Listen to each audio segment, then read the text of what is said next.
Vamos ao quarto exercício da prova de 2023. Trata-se de um exercício de geometria analítica. O enunciado dá a você a descrição por texto do que ocorre nessa figura. Ele vai dizer a você que existe uma circunferência C, que é a maior de todas. O primeiro item vai pedir para você determinar o raio da circunferência C. E aqui é interessante você observar primeiramente as duas retas, até porque elas são elementos mais simples. Você percebe que como essas duas retas vermelhas são tangentes, o ângulo entre elas acaba sendo de 90 graus e, portanto, o ângulo que a reta S faz no sentido horário com o eixo X é de 30 graus. Porém, estamos interessados no ângulo de 150 graus para encontrar o seu coeficiente angular. Então, dizemos que a reta S é um y ax mais b, em que o A vai ser a tangente do 150, ou seja, menos raiz de 3 sobre 3. Um outro ponto a ser notado é que o ponto de encontro entre essas duas retas, ele já está bem definido, uma vez que o raio dessa circunferência C1 vale 4. E, portanto, como ela está localizada no centro, na origem do sistema XY,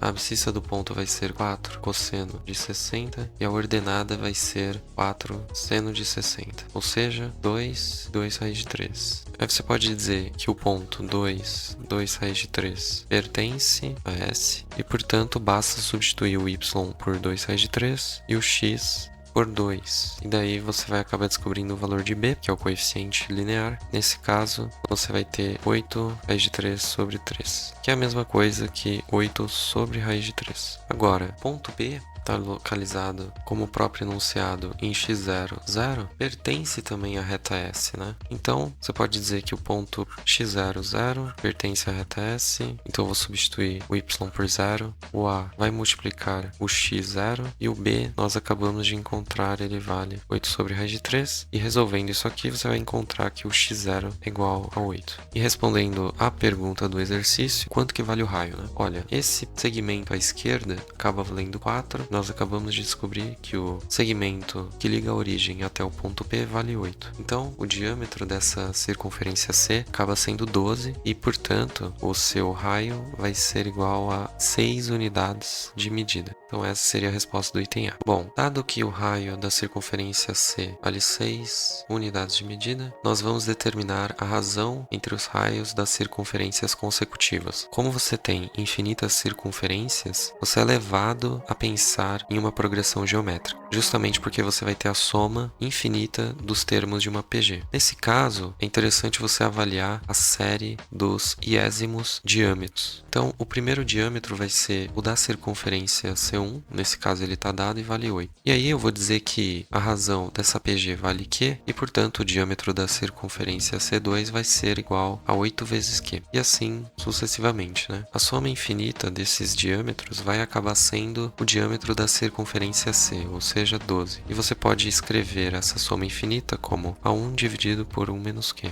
A1 vai ser 8 e 1 menos Q não sei. Então aqui você vai ter 2, 3, portanto o Q vai ser 1 menos 2 terços. Ou seja, a razão entre os diâmetros de circunferências consecutivas vai ser 1 terço. Porém, se você avaliar a série formada pelos raios dessas iésimas circunferências, basta você então dividir cada elemento da série dn por 2. Então você vai ter 4, 4q, 4q quadrado e assim por diante. E bom, a razão dessa PG acaba sendo justamente o próprio Q. Então, a sua resposta final seria que a razão entre os raios das circunferências consecutivas é 1 terço. E agora chegamos ao item C, que pede para determinar a área da região sombreada da figura. Nesse caso, você vai fazer a área da circunferência C subtraída das áreas das iésimas circunferências. Então, o primeiro passo seria modelar esse equacionamento. Então, você tem πr² menos π. E aqui eu vou dizer que você vai ter uma soma infinita, né? Em que essa soma infinita vai acabar sendo o quê?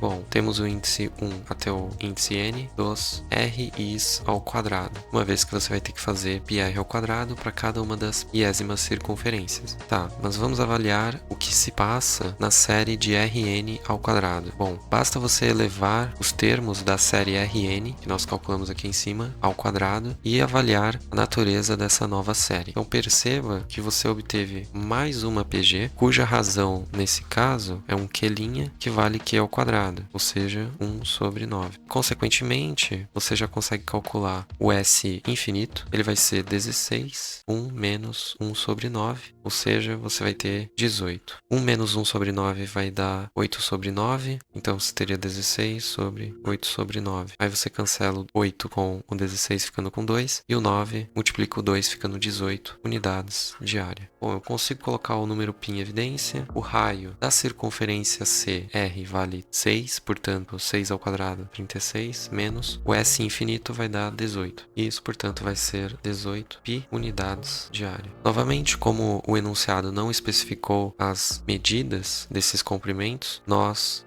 adicionamos a designação de unidades de área e unidades de comprimento ou de medida para que esses números que nós obtivemos não fiquem desacompanhados de uma unidade de medida. E fazendo um breve retrospecto no item A, é interessante você se apegar aos elementos simples da figura, ou seja, trabalhar primeiramente com as retas. Se atentar ao fato de que o ponto P pertence à reta S e que a reta S pode ser facilmente equacionada. No item B, você precisa se recordar da soma infinita dos termos de uma PG para calcular a razão dessa progressão geométrica e da maneira como o enunciado foi elaborado, você imagina na unicidade dessa tal razão entre quaisquer circunferências consecutivas, ou seja, você não precisa provar que a razão ela vai se manter a mesma para cada par de circunferência que você estiver considerando. Como você não precisa provar porque isso já é dado do enunciado, pelo menos no meu entender, você poderia simplesmente calcular a razão por meio da soma da PG. E no item C, você nota que a série Rn ao quadrado também configura uma PG, portanto você vai se utilizar da soma infinita dos termos de uma PG com a razão Q', que é dada em função de Q, ou seja, Q quadrado. E daí você faz a subtração da área da circunferência C, retirando dela a soma das áreas das iésimas circunferências. E aí você vai chegar à resposta de 18 π unidades de área.